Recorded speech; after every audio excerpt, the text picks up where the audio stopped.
Good morning, YouTube, and welcome back to my channel.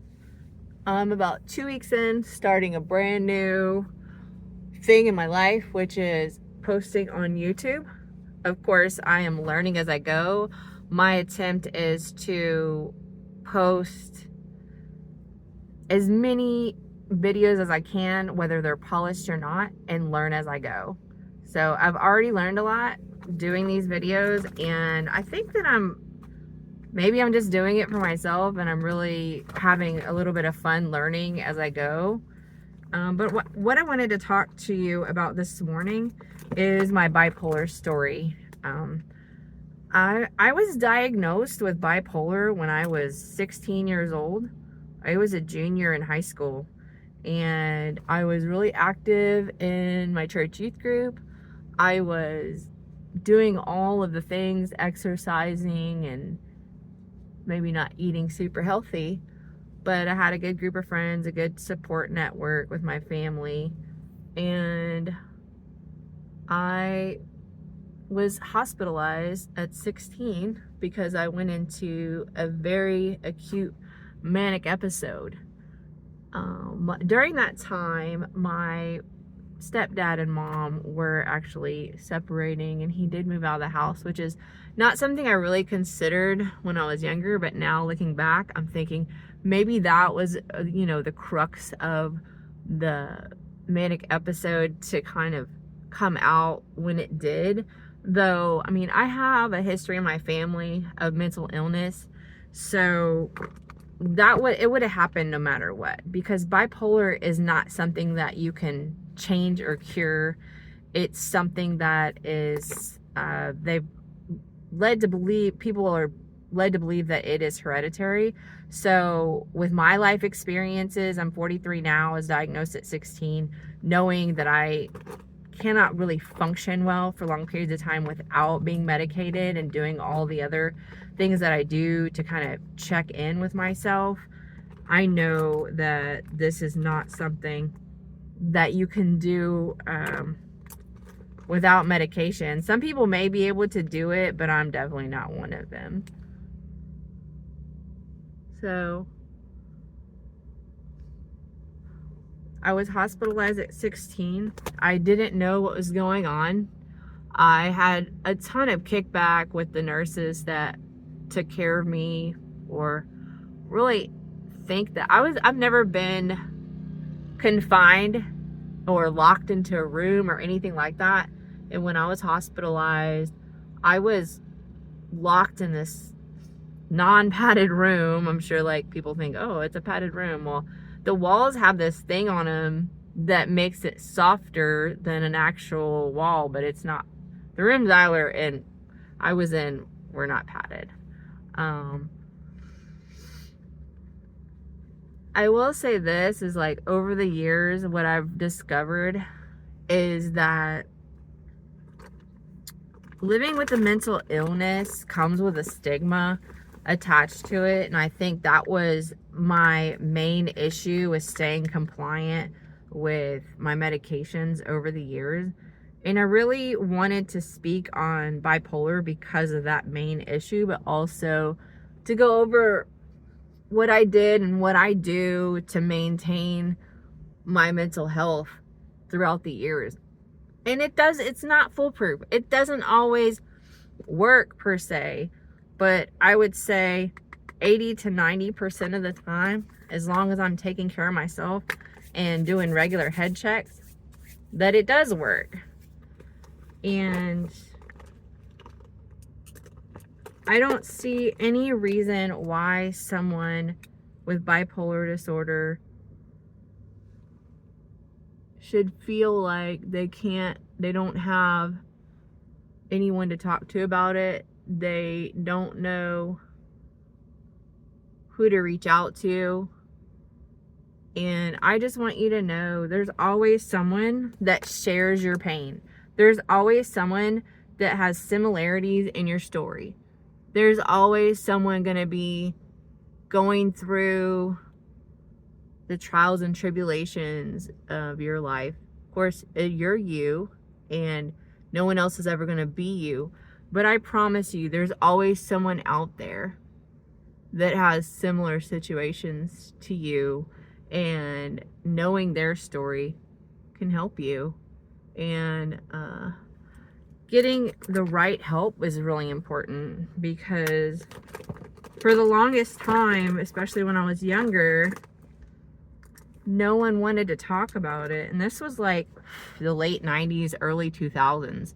So it wasn't cool to be, neurodivergent or anything out of the ordinary. A lot of times, you had to be within the realm of what weird or out of the ordinary was. So that was really difficult for me because I wasn't per se normal. But after going through multiple medications and multiple hospitalizations over the years, I came to realize that medication management is so important, and getting on the right medications is very important. My mom used to always tell me, you need to take your medicine, you need to stay on your medication, what's going on? She could always gauge if I was starting to go downhill, or sometimes it was just my own personality, my teenage angst years. But I know she had her best intentions, because me being hospitalized scared her, as it does scare me, because my last hospitalization was actually this past December. Lots was going on. I was triggered by lots of stress in my life, and I was also weaning my daughter off breastfeeding. So that was really difficult for me. However, I worked through it, and I'm 7 months out of that hospitalization, working on my depression and maintaining my medication management. I started working out again to help my body physically. Even though I did not want to start working out, I was using every excuse in my mind. I had no time. I needed to take care of my daughter. I can't afford a gym membership. And then, it clicked one day. I was like, even if I just wake up and hit the ground running for 5 minutes every morning, even if I feel so low that I get back in bed after I do my workout, stretch, whatever it may be, for 5 minutes just to get moving, that maybe nobody else cares, but it's gonna work for me right now.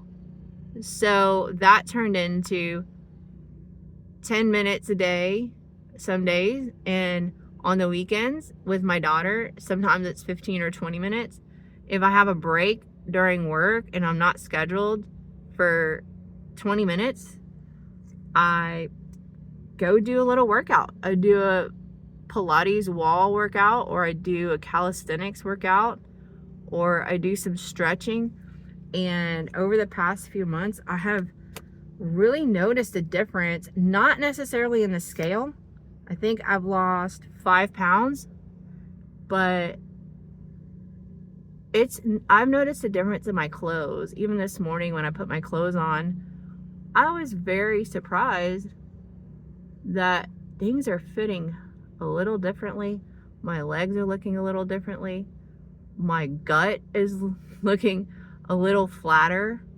So I think that's really cool that I decided, hey, just start with 5 minutes a day and see where it goes. So I'm proud of myself for that. I have a doctor's appointment at the end of the month for a check-in to see how things are going.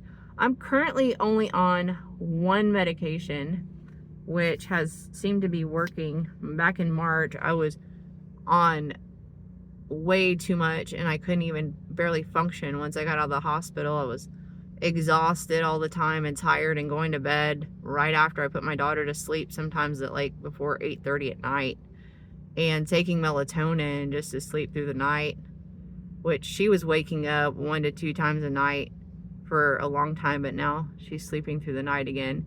So I will tell you this, and you may know already if you have bipolar, that sleep is of the utmost importance. So if you are a new mom or pregnant mom with bipolar, I would say, for your own sake, put the baby in a bassinet beside your bed once you have the baby. Don't co-sleep. Don't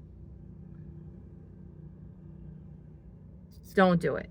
Put the baby in a crib, down for naps, put her in the crib until she's able to be transitioned. That's what I did. I had my daughter, I had a bassinet and a crib at the same time, so I had my daughter transition from the bassinet to the crib. And I know it's not foolproof. When she's sick and she's not feeling good, she does end up sleeping in bed with me. But what happens is I don't get any sleep. I don't get rest. She is like a feral cat, just swimming around my bed all night. So I don't do it. And I think that that really helps me with my problem with needing so much sleep. And I'm also a single mom, so there's no one else there to catch me when I fall. My parents are both passed away, so there's no grandparents to call. And her dad does take her for visitation, so that's really helpful for me at this point. But other than that, there's no extra person there. So I will tell you this, therapy off and on for the past 20 years or more has really enabled me to stay on an even keel with my bipolar disorder. It's really helped to shape me and help me realize that I can do hard things. And anybody else that has bipolar disorder and they feel like they're going to be ostracized by their community or their friends, just know that more than likely you have somebody in your life that has struggled with a mental illness, addictions, things of that nature that are a huge struggle for people. And so they will understand you. They will understand your feelings and emotions and what you're going through. So don't ever feel alone, because I know I had to pull myself up by my bootstraps over and over and over again. And what I finally learned as an adult is that you have to take care of yourself. Self-care is of the utmost importance. Even when you are down and out and depressed and want to sleep and lay in bed all day, you have to realize that even putting on your makeup, 5 minutes a day for a workout, 2 teaspoons of vinegar in the morning, which is what I'm doing right now, and adding what you can is so important. Whatever it is, if it's a hot bath after you put your kids to bed, if it's that 1 cup of coffee before the kids wake up, if it's etching out time to journal, which I haven't figured out how to do that with my workouts, but I'm working on it. Whatever that may be, if that's, your Starbucks or fancy coffee once a week, that alone time that you can etch out, so be it, because you deserve it. And if you can't survive to take care of yourself and your life and your children, then you're not good for anybody else. So stay on your medication, do your therapy appointments, journal if you can. If not, then do little video clips or possibly post on YouTube. And that's what I'm starting to do. I decided that it really doesn't matter if anybody watches these videos, especially early on, because I'm learning how to do the whole process of editing. So I understand that some of this stuff might be slow or not cut right, not edited correctly, or not exciting enough. So I'm working on all that, and I really appreciate everyone out there that is posting about their journeys on YouTube, because it has definitely encouraged me and motivated me to get my story out there, to help people and let them know what I do and what's worked for me. So if you like this, subscribe to my channel and like.